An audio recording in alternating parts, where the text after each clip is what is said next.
Good afternoon, everyone. Welcome to our Monday Lunch and Learn. We are very excited to have you with us today and to begin our year-long discussion of anti-racism and equity in higher education. We are very excited today to have Shani Barrax Moore with us. She is my friend and colleague. We worked together at Tarrant County College, where she had the role of Equity and Diversity Officer there. She has moved on to the University of North Texas, where she is the Director of Equity and Inclusion, I believe is the name of Diversity and Inclusion, yes. Yes, sorry, okay. And she's joining us today so that we can begin our discussion on anti-racism and equity. What I'm going to ask that you do is please keep yourself muted. And as you have questions, please type them in the chat box. We're going to hold all of the questions until the end, and then I will relay them to our presenter on your behalf. So with that, I'm going to hand it over to Shani, and we'll get started. All right. Well, thank you so much, Christine. I am delighted to be with all of you here today. And Christine let me know that some of my Tarrant County College compadres are in the audience, so I am very much looking forward to the conversation. So we're just going to jump right in because we've got a lot to cover and talk about what it is we're going to address today. So today, this is the beginning, as Christine mentioned, of a number of different discussions that we're going to have as part of the consortium, where we're going to look at structural and institutional racism. And then we're also going to unpack and understand equity, equity-mindedness, and opportunity expansion. And, you know, some of you may be familiar with the notion of inclusive excellence through AAC&U, but we're also going to look at inclusive excellence as a lever for opportunity expansion. So the essential question that we are going to pose today is, how can inclusive excellence and equity-mindedness not only be applied to you as an individual, but also to your institution as a positive facilitator of student success? Because the reality is, and I say this all the time, regardless of what institutions that we're in, all of us, regardless of what our roles are within our respective institutions, should see ourselves as facilitators of student success. And I say affectionately, but very seriously, that if you don't see yourself as a facilitator of student success, particularly in the higher education and community college setting, then you might be in the wrong line of work, because we all should be focused on retaining our students. So with that said, I'm just going to jump right on in. And I want to start the conversation with a common definition of anti-racism. And even though we're going to talk a lot more about equity as it relates to this discussion, you have to get through equity to get to anti-racism. And so the working definition we're going to use is active and intentional commitments to dismantling structures that perpetuate racism. And the thing that I'll say here, and the reason that I really have active and intentional really highlighted, is that if you are not doing something, then in effect you are doing nothing, right? And so anti-racism is an active effort, and I often like to say these things don't happen by sprinkling magical fairy dust, right? That it has to come with some intentionality, a level of intentionality. And here are a number of different perspectives here. One from a higher ed perspective, that it's active and conscious effort to work against multidimensional aspects of racism. That one is either racist or anti-racist. And, you know, that kind of speaks to the notion of, if you're not doing something, then you're in effect doing nothing, and you're kind of part of the status quo of what may be passively exclusive structures, because if you're not practicing active and intentional inclusion, then you may in fact be practicing passive exclusion. And here's another perspective from Robin DiAngelo, who is the author of White Fragility, which I highly, highly recommend if you've not read it, is that it's a white problem. And I think that's really important, because everything that we talk about it's incumbent upon the leadership of our respective institutions to make these changes. And the reality is that by and large, the leaders of our respective institutions are often not members of historically underrepresented groups. So it's those folks that have the highest levels of positional power on whom the onus lies, or with whom the onus lies for these to happen. So this is where we're trying to get to. But again, I want to say that we're going to talk about equity as the pathway towards anti-racism for the purposes of this discussion. And in order to change the system, these systems of racism, you have to change the outcome. And so what I want to do is start with level setting about different kinds of racism, but introduce you to this formula, if you will, of power plus privilege. And you notice that I have racial in parentheses and the isms of racism italicized. And that's because if you are talking about any kind of ism, right? Heterosexism, sexism, any kind of ism, the formula is power. So whatever, whether it's racial power, gender identity power, whatever kind of power, that social group power, plus the privilege that often comes with being a majority in that social group equals in this case racism, right? So we're talking about members of the majority group having that power. So, so the different kinds of racism that we're gonna sort of address today, there's the individual racism. So that is just person to person, where it's prejudgment, where prejudice is involved, where your own personal biases come into play, and you're discriminating against an individual based on race. Again, this could also be based on any kind of other ism, but the individual has a lot to do with your biases and your perspectives. Institutional racism, that's where we start getting into policies, programs, practices, and people that we're going to talk about a little bit in the end of the session, that work better for white people specifically, again, being those groups that have the power, the social power and the privilege, than for people of color, often unintentionally or inadvertently. And that's just the reality, is that our institutions and structures, our institutions are structures, right? There are a number of different structures that were often not built to be intentionally inclusive. And again, I will say, if you're not practicing intentional inclusion, then you may be practicing passive exclusion. And that's where the structural racism comes in, is that it's the history and current reality of institutional racism across all institutions. I think we all need to come to grips with the fact that all of our institutions have structural racism thread throughout them. Because even though they're community colleges, and many of our community colleges, you know, they're all open access, there are still barriers to entry and barriers to full participation for many of our students. And that's where that structural racism comes in, that combines to create a system that negatively impacts communities of color. And as we'll see in some of the next slides, that often it's mainly our Black and African American identifying and Hispanic Latinx identifying groups that see the brunt of these disparities.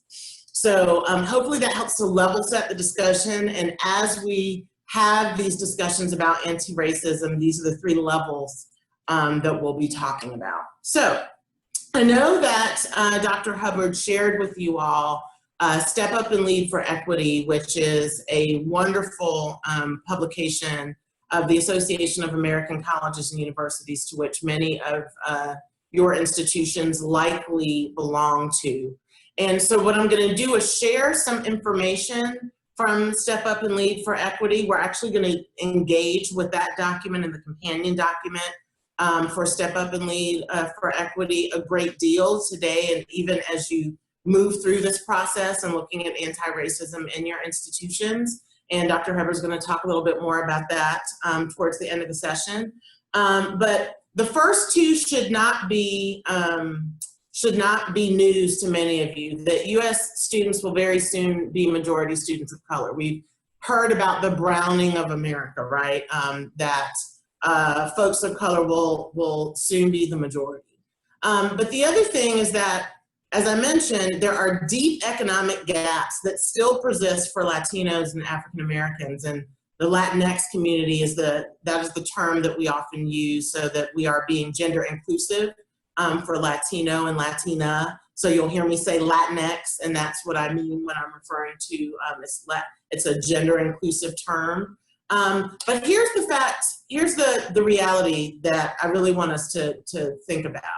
We all know, and this is why we should all see ourselves as facilitators of student success, that completing college does improve economic mobility. However, there are a lot of barriers to entry to college, and many of our students come from underfunded K-12 institutions where they may have experienced active or passive exclusion in those settings, and also that that companies that are hiring our students want problem solvers and innovators. But again, this has to happen with intentionality when you're thinking about the populations that we have that are often the most underserved within our institutions. So as we are talking about anti-racism, I want us to consider the effects of racism, power plus privilege, right, on education. And this is data that is from the Consortium, the North Texas Community College Consortium.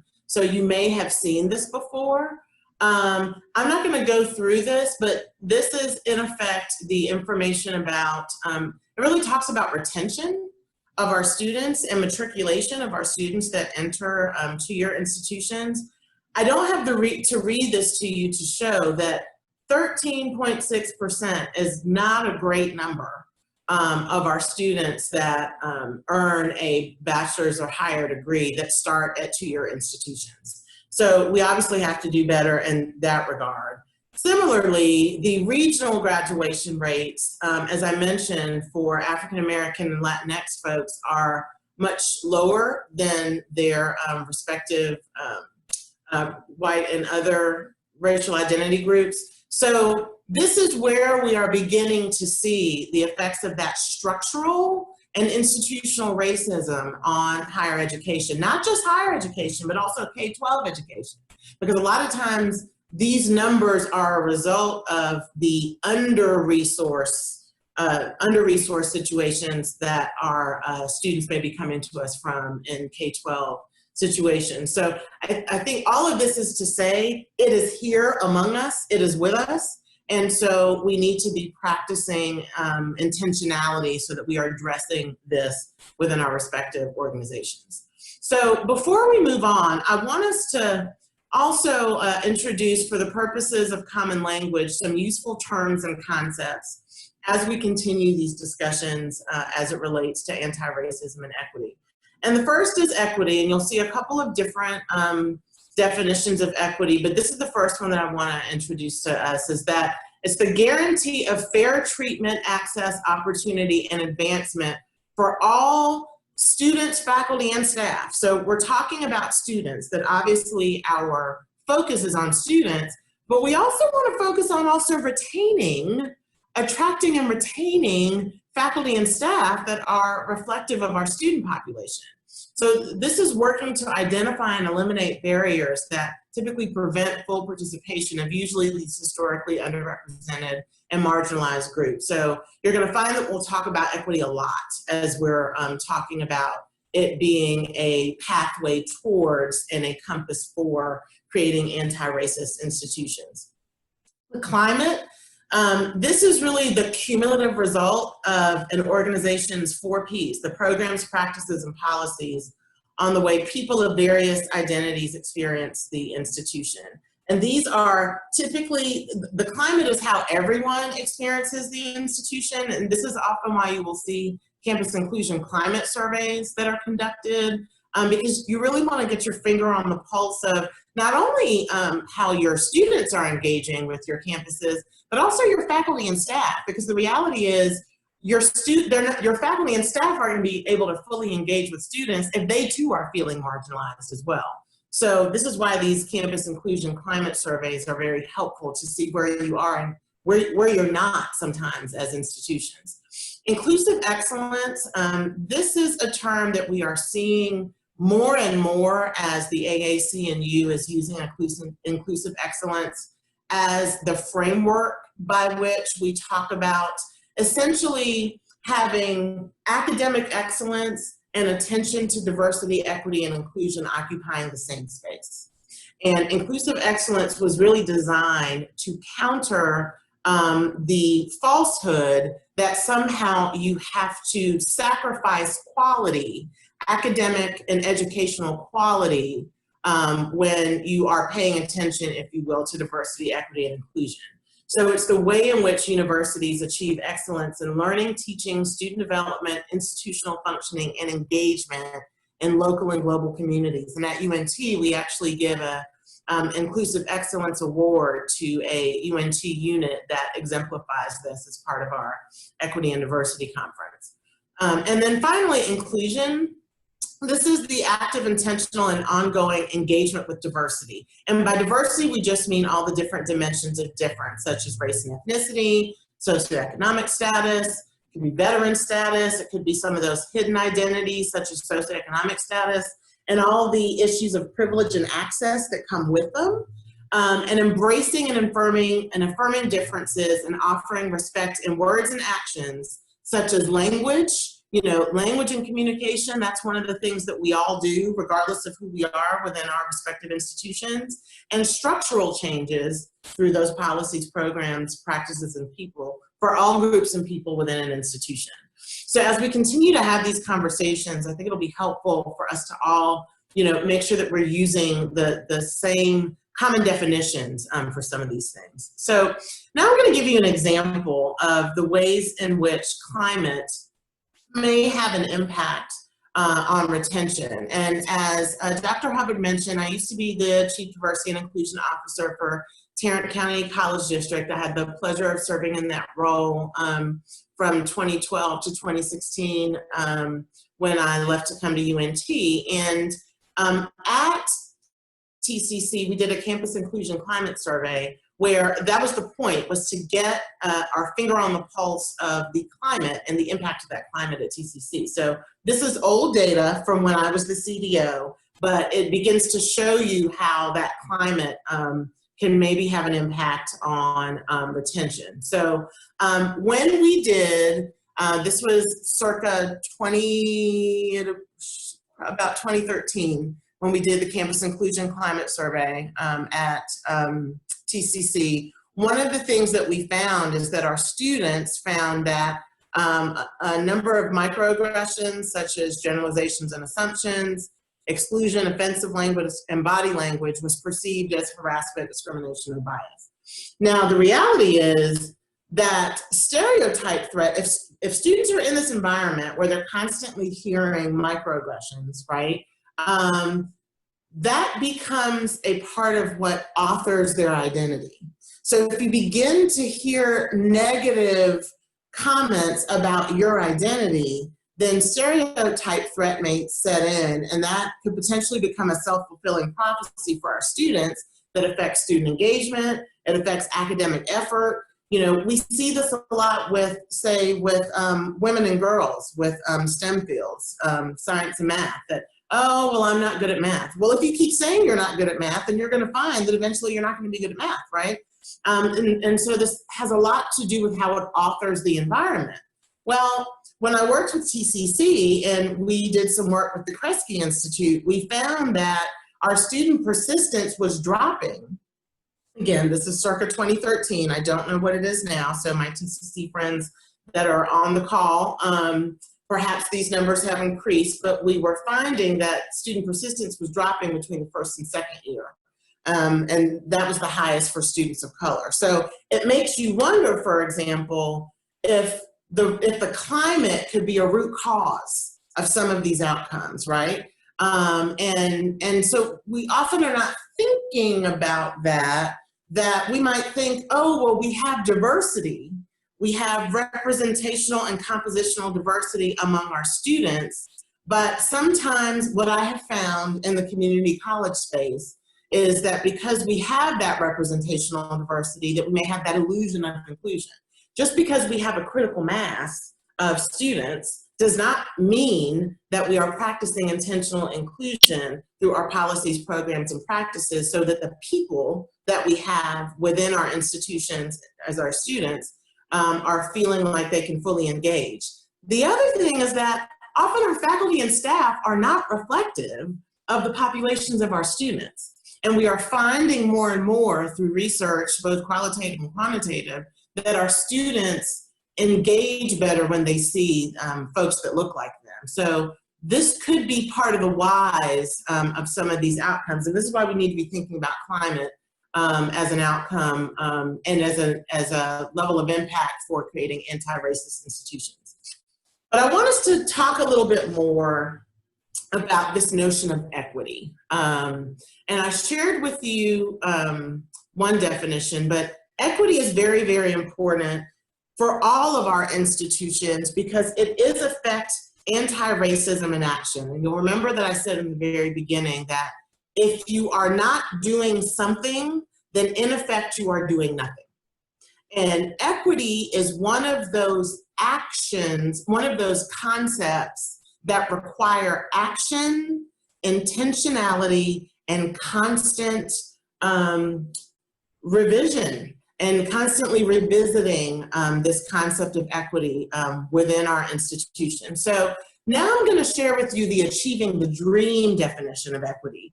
The previous definition was a broader definition of equity, but for us as folks that are engaging with community colleges, this is the definition that Achieving the Dream uses, which is closing opportunity gaps, which we'll talk about that, but not only between groups, but also among groups. So I think we'll also find that there's intra-group diversity. So when you are thinking about the intersection of identities, for example, if you take Black, African American, and Latinx groups, that socioeconomic status and race and ethnicity, for example, are going to have a huge impact on the gaps among groups. So in looking at intersectionality and intersected identities, that's what we're talking about when we're talking about among groups.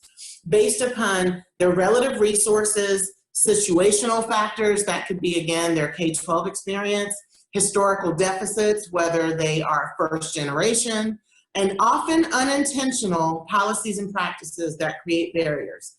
I want to say, just because the policies and practices are unintentional does not mean the barriers they create are lessened at all.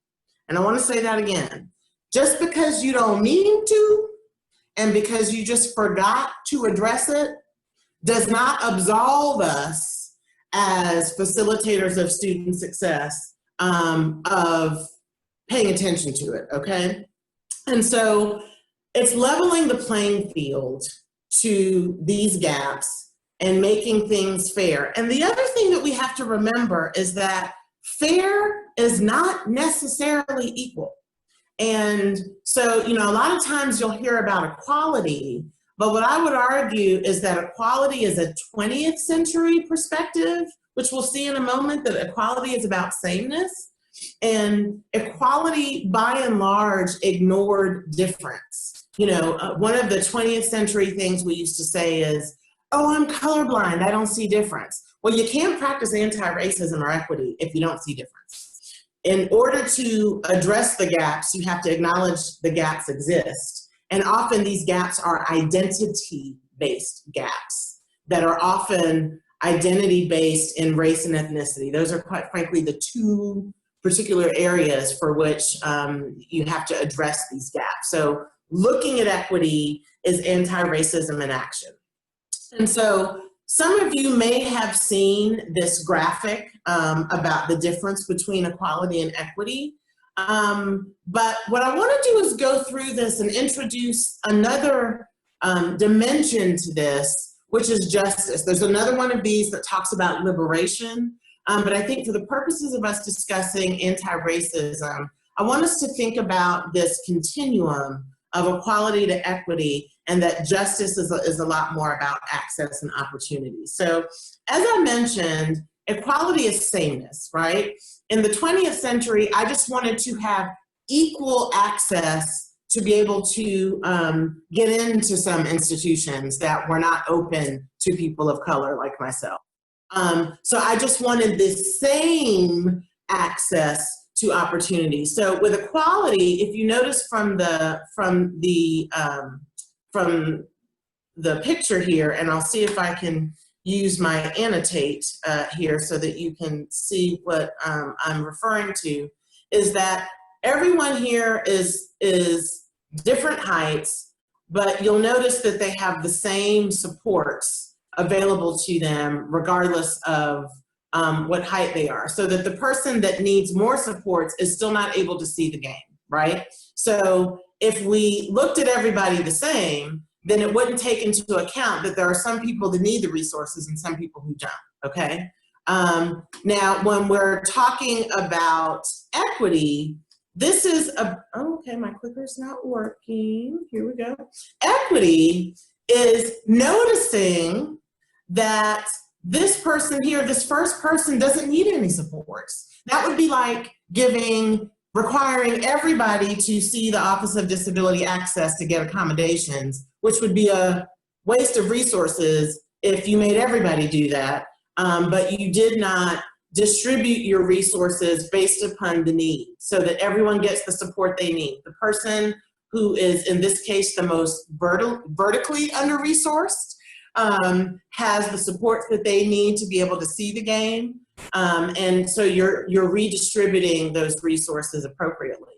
Now, justice, however, is all three can see the game without supports because the causes of the inequity was addressed. The systemic and structural systems and barriers that are inevitably, folks, in every single one of our institutions. If we don't think we're there, then I go back to the earlier slide that shows our graduation rates, right? So you have to get through equity in order to get to justice, that you have to acknowledge that there are varying levels of supports needed before you can get to justice. And so justice, that's where we're getting to areas of access, where we're really getting into intentional inclusion. And when we're addressing these systemic barriers and we're acknowledging that just because it's not a barrier for the person here who's tall and doesn't need the supports, doesn't mean that it's not a barrier.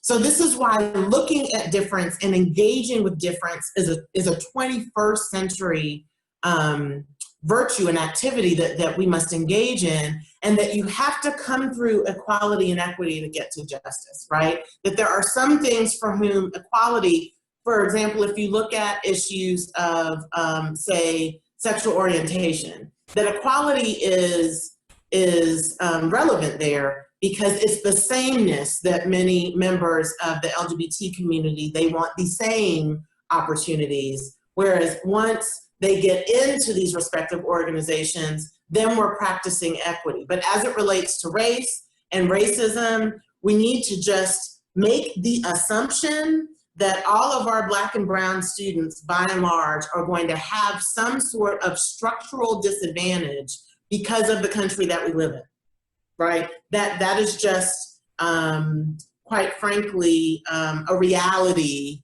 of education, K-16, 20 education in the United States of America. So that is this continuum of equality, equity, and injustice.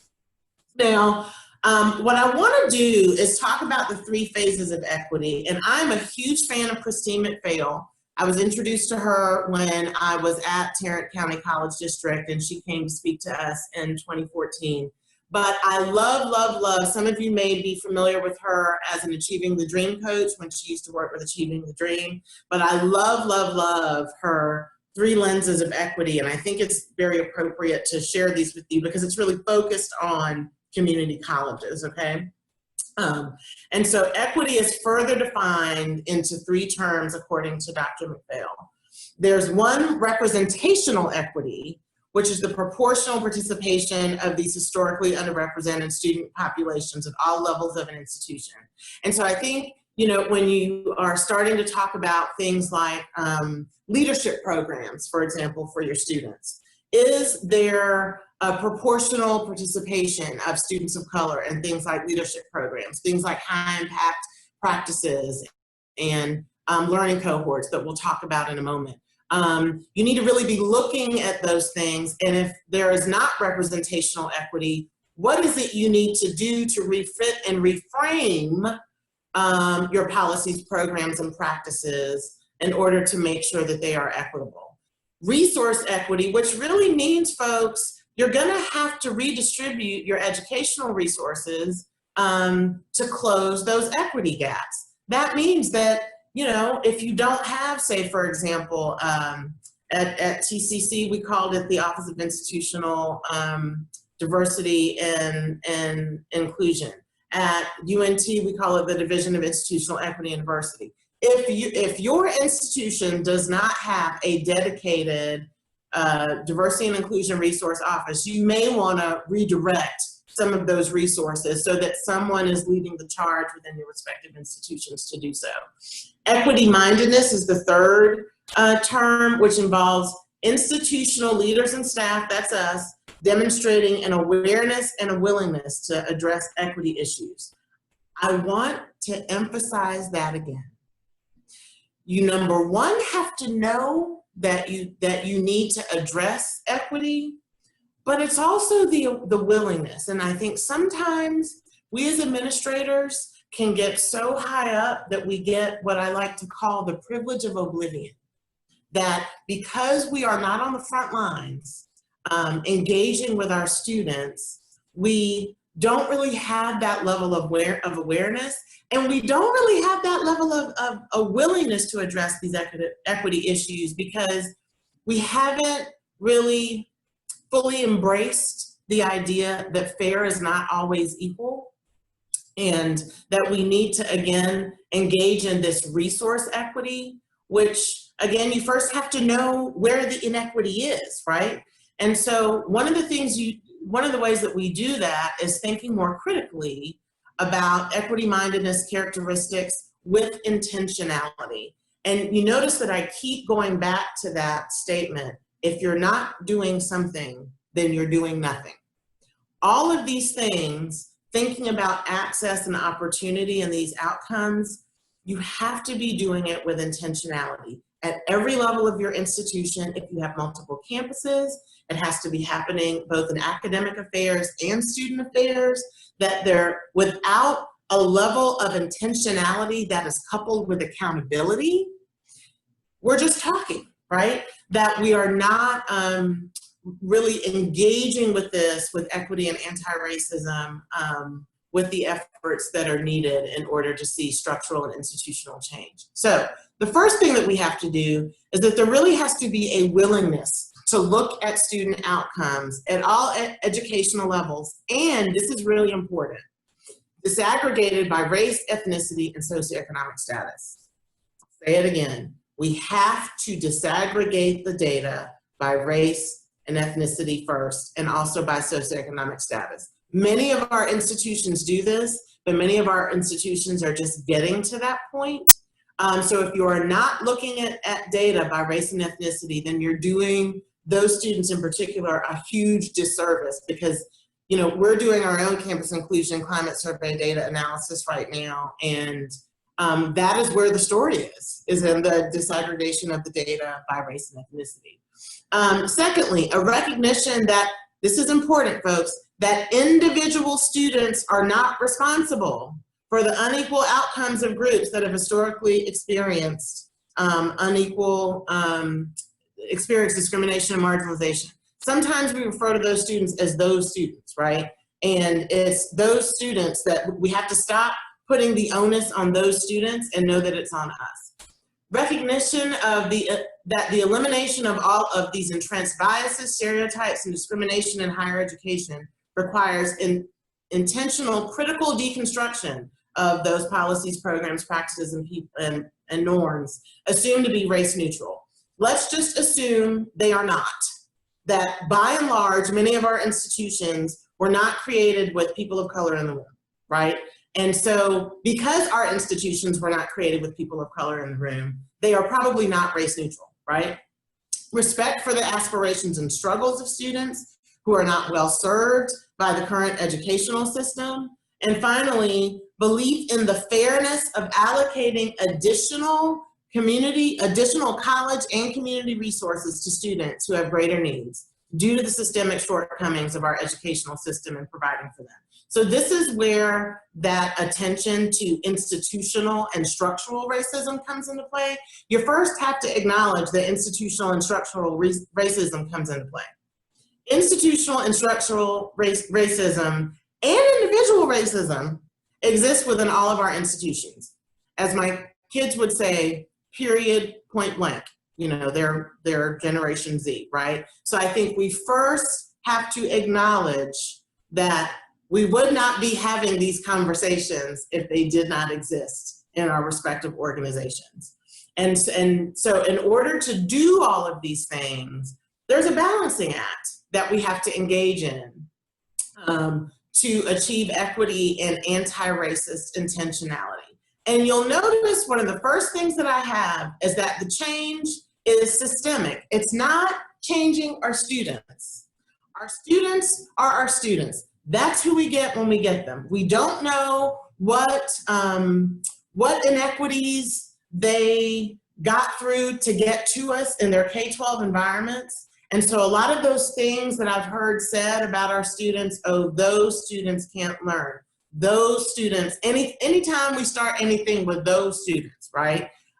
What we have to do is acknowledge that there are some things that we need to acknowledge within ourselves, and there's some things that we have to reject within our respective institutions, okay? This is for ourselves. This is both individually and institutionally, okay? First, we have to acknowledge difference, the changing demographics. Those of us that have been with our institutions, you may have been there since the doors opened. Our students don't look like they did 10, 20, 30 years ago. So first we have to acknowledge not only that the demographics are changing, but they're not gonna change back anytime soon. So this is our new normal, kind of like COVID, right? We have to acknowledge that we all have biases. If you're breathing in and out, then you have biases. And that we all have relative privilege, and that all of our institutions have inherent bias and privilege within our policies, programs, and practices that have an effect on the people within our institutions, not just our students, sometimes our faculty and staff of historically underrepresented and marginalized groups as well. That we have to acknowledge that there is exclusion, both historically and presently. And as I've always said, if you are not practicing intentional inclusion through policies, programs, and practices, you are in fact practicing passive exclusion. So if you can't point to the places within your operations where it's intentional inclusion, it is exclusion, both historical and present. So you're compounding upon the historical exclusion by continuing that passive exclusion if you're not practicing intentional inclusion. And you have to acknowledge the opportunity gaps by disaggregating and looking at race and ethnicity. So that's what you have to acknowledge. But here's some things that we have to reject, folks. One, blaming inequities on student backgrounds. I've heard some cringe-worthy statements, particularly in community college environments, that faculty, staff, and administrator have said about those students.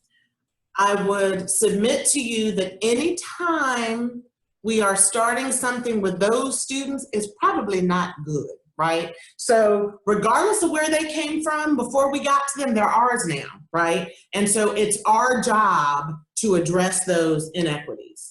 That we have to reject a deficit-based mindset. Oh, those students came from South Dallas, so they can't learn. Or, oh, insert whatever your bias is here, that you assume that our students will not be successful. Because again, that becomes stereotype threat and that self-fulfilling prophecy, right?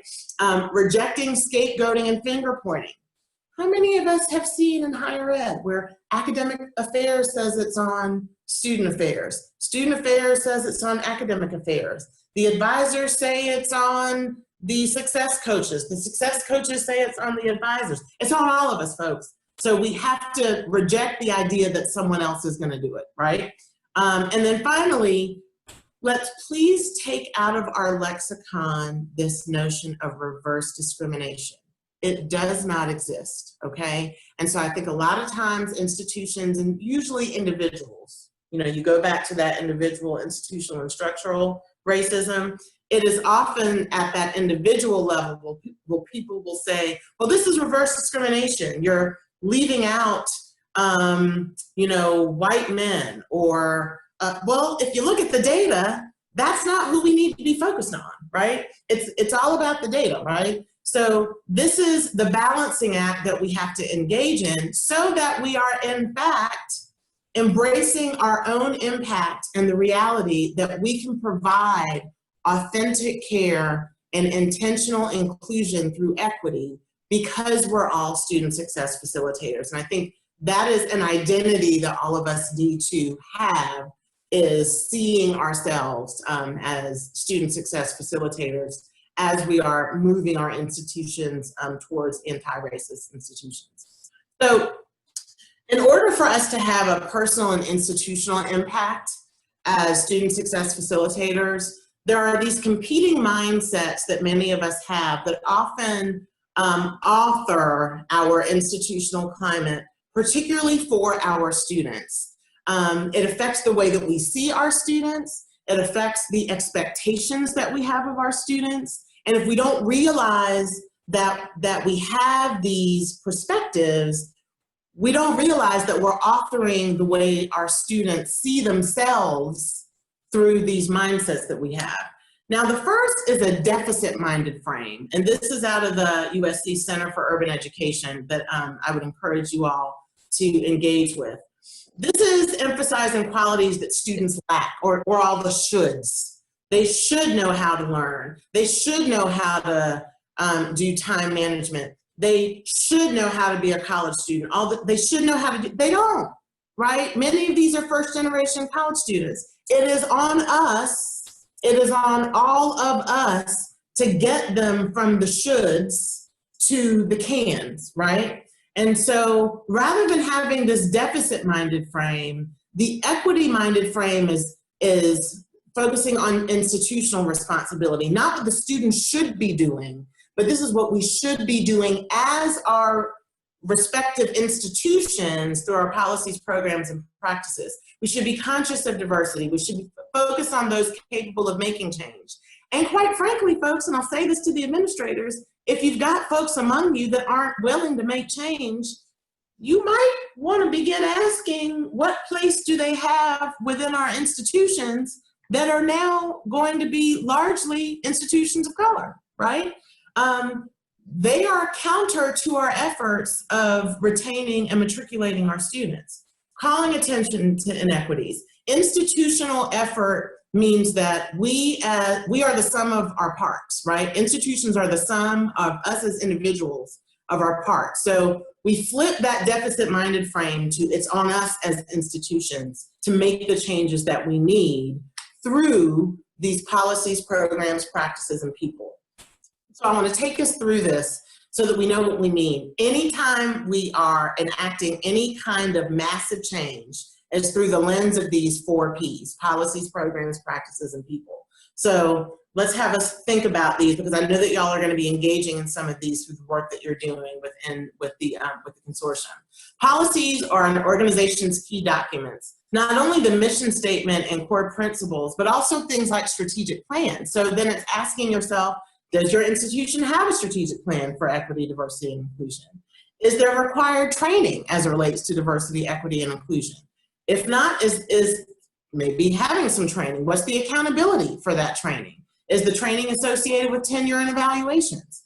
You know, those are some policies that we can begin enacting within our respective organizations. Programs should reflect diversity and inclusion goals, whether it's retention, you know, there should be some retention goals, right, that are identity-based.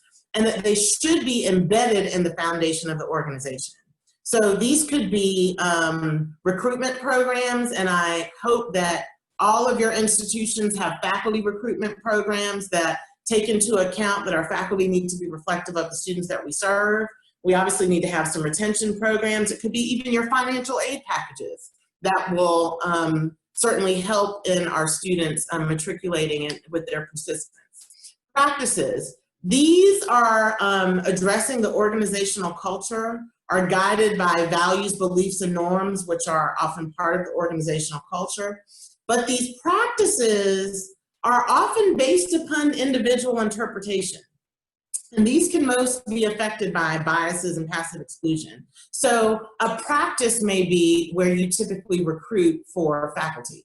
If you're always recruiting for faculty at a particular institution, and say it's a predominantly white institution and you're not looking at HBCUs or Hispanic serving institutions, or if you're not looking at any pipeline development where your faculty can reflect the students of color that you serve, that's a practice that may be laced with bias that you haven't really thought about. So it's thinking about all of those things. And then finally, people. This includes not only your students, but your employees and your administrative team, senior administrators responsible for supporting diversity, equity, and inclusion. How broadly diverse is your team? And I'm not just talking about race and ethnicity. You know, you might want to have some folks on your team who are first generation college students themselves, who came up through community colleges themselves, so that they know what that experience is like. And then you also have to think about, if you haven't already, the impact that composition has on students and their families. Yes, and their families too. Because for many of these students, they're the first ones in their college, and I will tell you, there was a experience that I had while coming off the elevator at TCC once, and my TCC friends can appreciate this. It was at Trinity River, and there was a Black male student who, as I was coming off the elevator, stopped me and said, "I can't tell you how heartwarming it is to see an administrator who you obviously look like an administrator who looks like me. I came from a school system where I never saw anybody who looked like me as a Black person in a position of authority." And I remember that because that's how you know that representation matters. So if you didn't think it mattered before, absolutely representation matters to our students. So before we get into looking at the self-study, I want to just introduce you all to this notion of inclusive excellence, which I believe that Dr. Hubbard has shared, not only Step Up and Lead for Equity, but also AAC&U's Inclusive Excellence, sort of the document that started with inclusive excellence, and I see her nodding. So this is really just a truncated version of this, but there are 4 different areas of inclusive excellence. Academic, which is a focus on student intellectual and social development and offering the best possible course of study. Organizational, which is, again, purposeful, which is like intentional, development and utilization of resources to enhance student learning. Challenging each student, involving all in knowledge development. Involving all in knowledge development, folks, means even involving students and flipping the classroom sometimes in some cases, so that we are making sure that as faculty that we are not always the sages on the stage, and that we are leveraging the identities and the perspective of students in our teaching and learning processes. Attention to the cultural differences learners bring to the educational experience. Again, acknowledge, you have to see the difference of your students in order to practice equity. And then environmental, a welcoming community that engages all of its diversity in the service of student and organizational learning.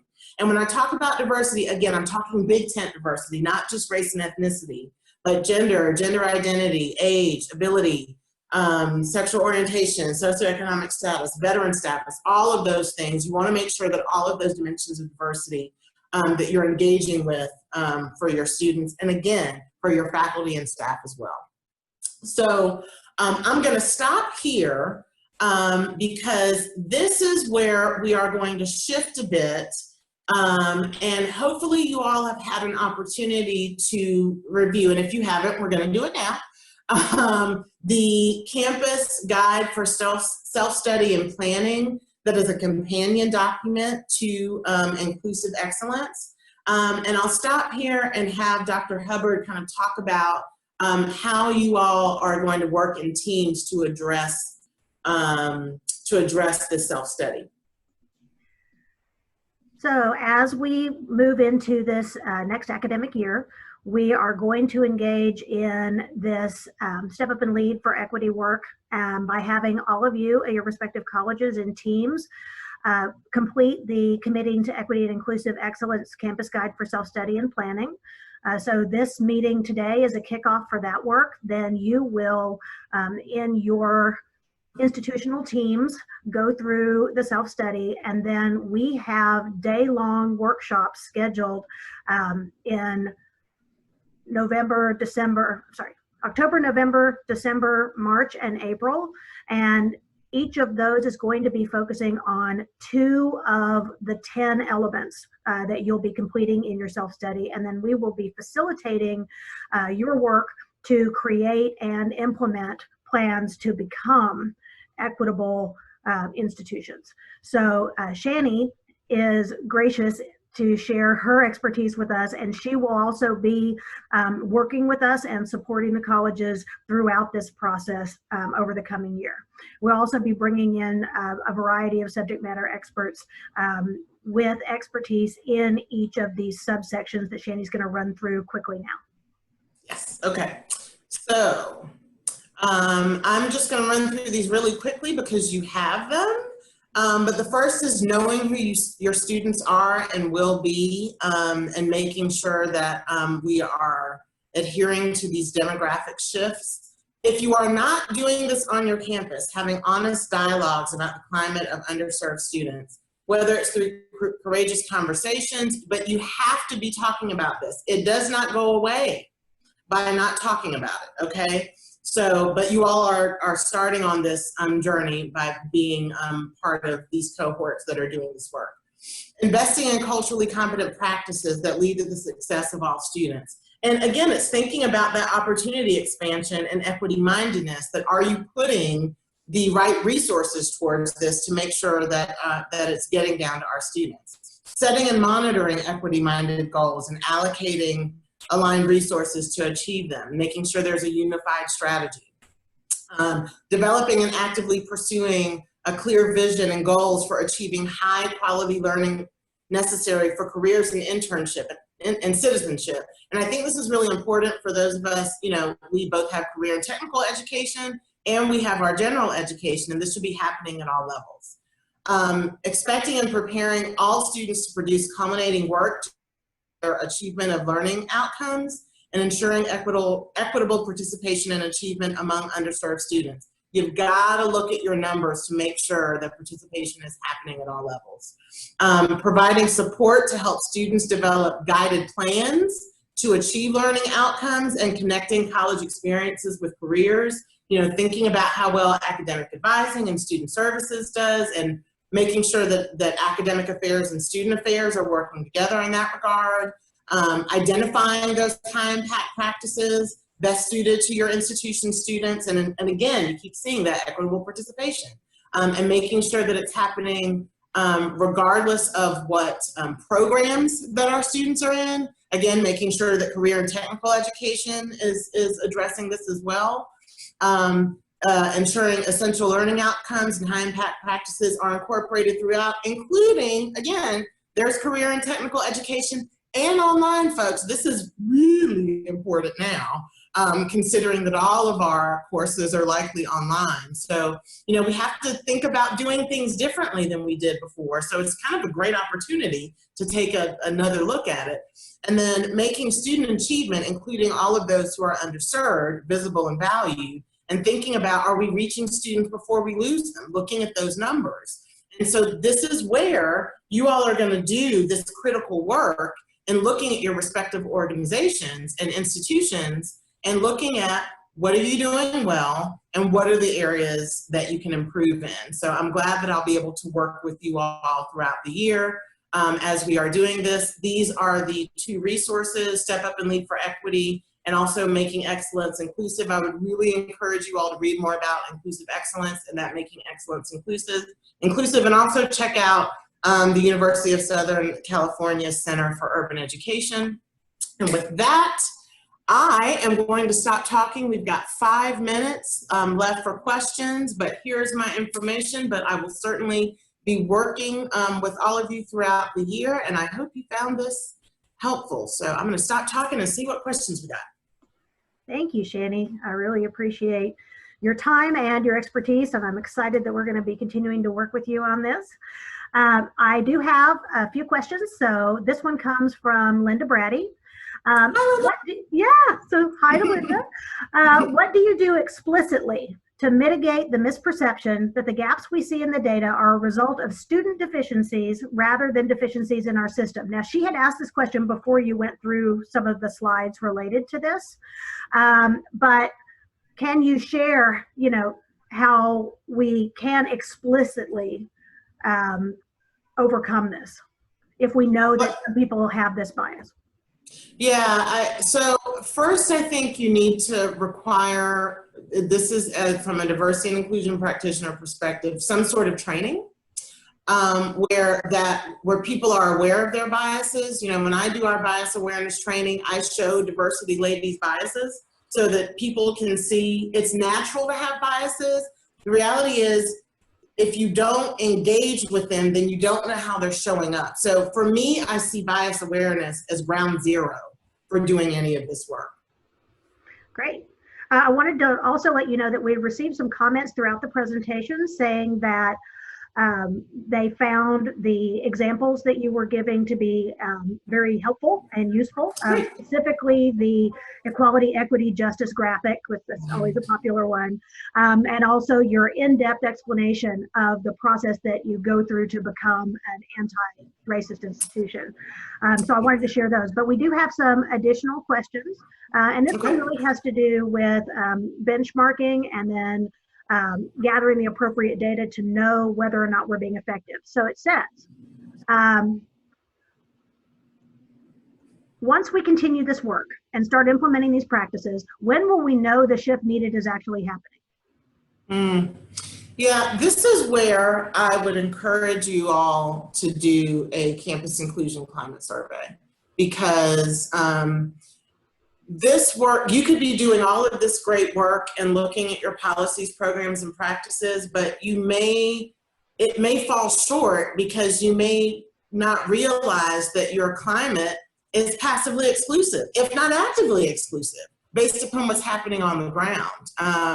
So there are a number of different tools out there. I know we just use the Viewfinder tool so that you don't have to create it yourself, but I would couple these efforts that you're doing with some sort of climate survey so that you're able to look at your policies, programs, and practices, but you're also able to see the impact that it's having on your people as well. Right. Okay, I have a couple questions. I don't know that we're going to get to all of them, but we're going to try. So what if you have I'm happy to answer some of these questions on the back end if you want to email them to me. Sure, and I'll do that and post it. Or we can try to get through them. We've got 2 whole minutes.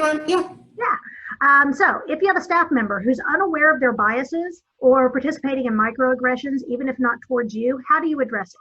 What can we do on that individual person-to-person level when we see things happening? Yeah, the first thing I will say is you can't not do anything. Because by not calling that person in, and notice I'm saying calling them in rather than calling them out, because anybody love to be called out? No. So you have to take an opportunity to call that person in and say, hey, that's not inclusive language, or ouch, or I don't really think that was appropriate, or whatever it is that rolls off of your tongue for you. Ouch is universal, but calling that person in and having a conversation with them, which is why training is so important. Our most requested training at UNT is our microaggressions and inclusive language training, because communication is the one thing that we all do, right? And Shani has said things that have been microaggressions as well that I didn't know until someone called me in and told me that could be seen as offensive to some people. So just in any case, and even if you can't do it right there in the moment, it's okay to circle back and say to that person, hey, can I talk to you about what it is you said? Because that could really be interpreted X, Y, and Z. And chances are they just may not have thought of that. Okay, well, it's 1 o'clock. We do have other questions, but I'm going to forward them to you. And Okay. for everyone who's joined us today, please know that this Q&A and the answers to those questions will be posted on our event site so everybody can learn from it. But at this time, we're going to shut down today's Lunch and Learn. And thank you, Shani, for your work. And we look forward to seeing you again soon. All right, great. Bye, everyone. Bye, everyone.